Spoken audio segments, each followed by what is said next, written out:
Hello everyone. I was unable to upload my audio properly to my slideshow, so I recorded it with my phone. I apologize if I am unable to hold the camera steady enough or if it's a distraction. I'm sorry. The title of my project is The Biopsychosocial Effects of Psychotherapeutic Medicine by Brittany Williams.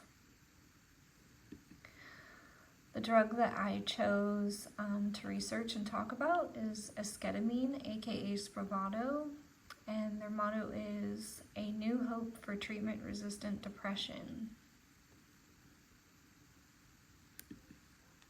What is esketamine? Esketamine is a nasal spray medication derived from ketamine.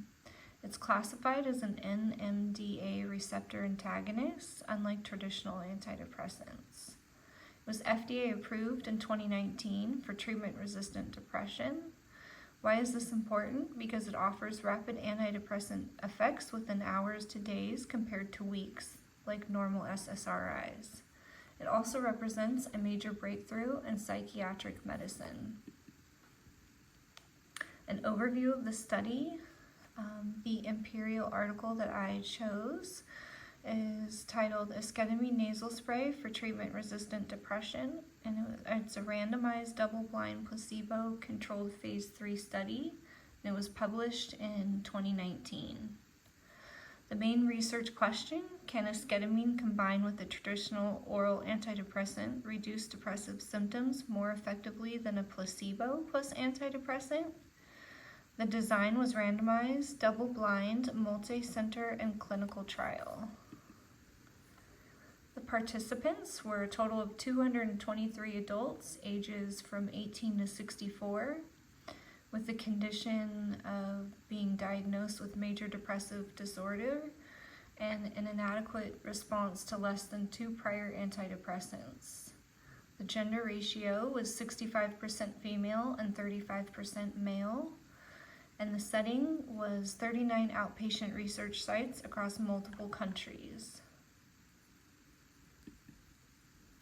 The testing and measurement. The testing was an intervention esketamine nasal spray.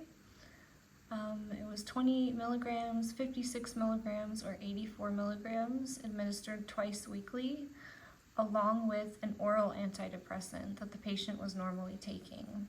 And the control was the placebo nasal spray with their same oral antidepressant.